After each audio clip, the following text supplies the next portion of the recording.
नावाची कथा आपले बालमित्र सादर करत आहेत. नमस्कार मंडळी. आपली गोष्ट सुरू होते तेव्हा एका गावात काही मुले सुट्टीची मजा घेत आहेत.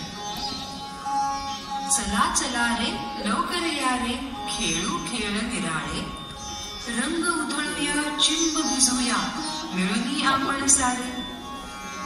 खेळ खेळून रंग टाकून थकलो आता फार, चला पेटवू शेकोटी अन गोष्टी सांगू चार. आजी आजी आज सांग ना गोष्ट अन वेगळी, नको अन ससाव कास, नको कोकिळ कावळे. या बाळांनो आज सांगते कथा एक आगळी, का रे करीतो आपण सगळे होळी ही साजरी. तुम्हाला सगळ्यांना पण ऐकायची आहे का ही गोष्ट? ठीक आहे, खूप खूप वर्षांपूर्वीची गोष्ट आहे बरं का. एकेकाळी हिरण्यकशिपू नावाचा एक राक्षस राजा होता. त्याला हिरण्यक्ष नावाचा भाऊ आणि होलिका नावाची बहीण होती. हिरण्यकशिपू अतिशय बलवान होता. ब्रह्मदेवाची घोर तपश्चर्या करून त्यांच्याकडून असा वर मागितला, हे प्रभू, मला असं वरदान द्यावे की माझा मृत्यू न नराकडून न पशुकडून, न अस्त्रामुळे न शस्त्रामुळे, न भूमीवर न आकाशात, न घराच्या आत न घराच्या बाहेर, न दिवसा न रात्री होऊ शकेल. हा हा हा हा, आता मला कोणाशीच भय नाही. सर्व लोकांवर माझंच राज्य असेल. मला कोण थांबू शकणार? कोणीच नाही. हा हा हा. पण हिरण्यकशिपू विसरला की कितीही शक्ती असली तरीही ती जर दुसऱ्यांना त्रास द्यायला वापरली तर त्याचे परिणामही भोगावेच लागतील. आणि मृत्यू तर कोणालाच चुकला नाही. काही काळ गेला आणि या काळात हिरण्यक्ष आणि हिरण्यकशिपूचे प्रजेवर अत्याचार वाढत गेले. हिरण्यक्षने तर आपला शक्तीचा वापर करून भूदेवीला पाताळात बंदी करून ठेवले. मग भूदेवीची सुटका कशी झाली? श्री विष्णूंनी स्वतःच एका वराहाचा अवतार घेऊन भूदेवीची पाताळातून सुटका केली. मग हिरण्यक्ष अतिशय रागावला आणि तो श्री विष्णूंशी युद्ध करायला गेला. त्या युद्धात श्री वराह विष्णूंनी हिरण्यक्षचा वध केला. अरे वा! श्री विष्णूंच्या विजयाची बातमी ऐकून सगळे लोक त्यांचा जय जयकार करू लागले. सतत त्यांचं गुणगान करू लागले. नारायण नारायण नाम तुझे अति पावन, नारायण नारायण. आपल्या भावाचा वध करणाऱ्या श्री विष्णू देवाची कोणीही पूजा करायची नाही. जो कोणी या पृथ्वी तलावर विष्णूची पूजा करेल त्याला कठोर दंड दिला जाईल. पूजा करायची तर माझी पूजा करा. मीच या त्रिलोकाचा राजा आहे. जशी आपली आज्ञा महाराज. हिरण्यकशिपूच्या भीतीने लोक अगदी जीव मुठीत धरून जगत होते. पण नियतीची काय गंमत बघा. याच हिरण्यकशिपूच्या घरात एक विष्णू भक्त बाळ जन्माला आले. त्याचे नाव प्रल्हाद. प्रल्हादाची श्री विष्णूंवर अतोनात भक्ती होती.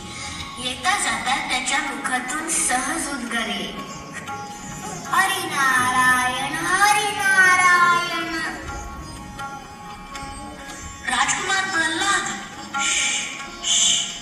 आपण असे करू नये. आपल्याला माहिती आहे ना की आपल्या राज्यात हे नाव घेतलेले चालत नाही म्हणून. ही तर महाराजांची आज्ञा आहे. अरे ज्यांनी आपल्या सर्वांना घडविले आणि जो आपल्या सगळ्यांचे पालन करतो त्या माझ्या श्री हरी नारायणाचे नाव घेऊ नको तर माझ्या या जन्माचा काय उपयोग. पण राजकुमार प्रल्हाद, ही तर महाराजांची आज्ञा आहे आणि ती जर नाही पाळली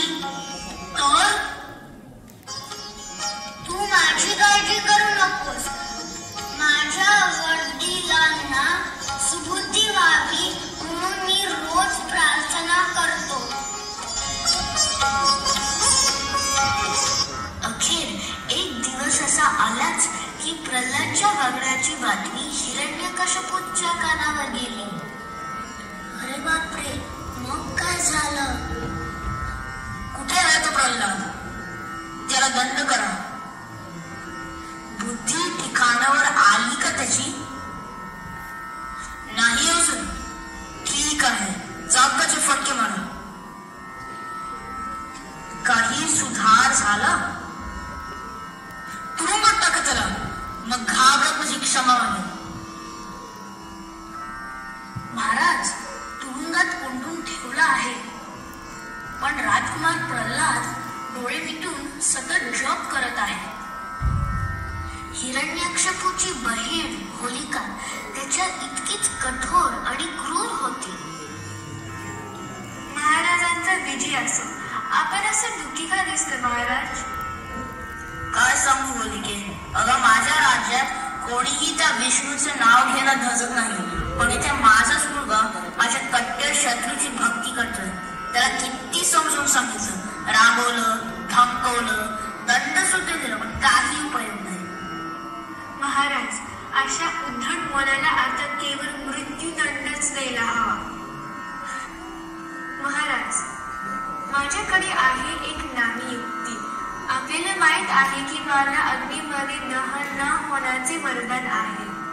मी प्रल्हादला मादीवर घेऊन चितेवर बसते, आग लागून प्रल्हाद संपेल आणि तुमचे त्रासही संपून जातील. मी मात्र अग्नी कवच वस्त्र होईल, सुरक्षित राहील. ही चांगली कल्पना आहे, आपण असंच करूया. ठरल्याप्रमाणे एक मोठी लाकडाची चिता तयार केली जाते.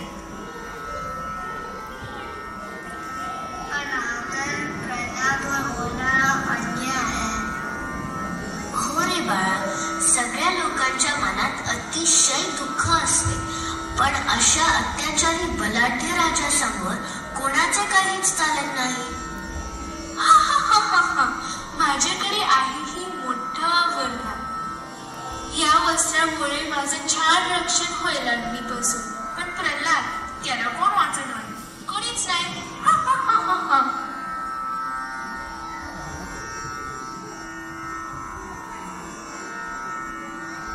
पण काय चमत्कार बघा, अग्निकवच वस्त्र होलिकेवरून घेऊन प्रल्हादवर पडते. कारण होलिका हे विसरून जाते की वरदानाचा जर दुरुपयोग केला तर त्या वस्त्राचे संरक्षण तिला नाही मिळणार. होलिकाच त्या अग्नीमध्ये जळून जाते. श्री विष्णू आपल्या परम भक्ताची रक्षा करतात. आता मात्र हिरण्यकश्यपू खूप रागवतो आणि ठरवतो की आता प्रल्हादचा उपाय त्याला स्वतःलाच करावा लागेल. मग काय केलं त्याने? काय रे प्रल्हाद, तुझ्या विष्णूचे जे तू सारखी स्मरण करत असतोस तो आहे तरी कुठे? माझा नारायण सर्व जगातल्या कणाकणामध्ये आहे. असं काय? माझ्या महालात पण असेलच, हो की नाही?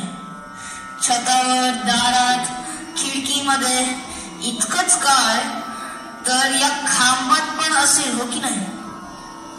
माझा नारायण सर्वत्र आहे. हो, या खांबात सुद्धा. मग बाहेर यायला घाबरतो काय? हा खांब तोडून मीच त्याला बाहेर काढतो. माझा निष्पाप भक्ताला इतका त्रास देतोस, आता तुझा काळ होऊन आलोय मी. हे नक्षपू, तू मागितलेल्या वरदानाप्रमाणे आज तुला मृत्यू मिळेल.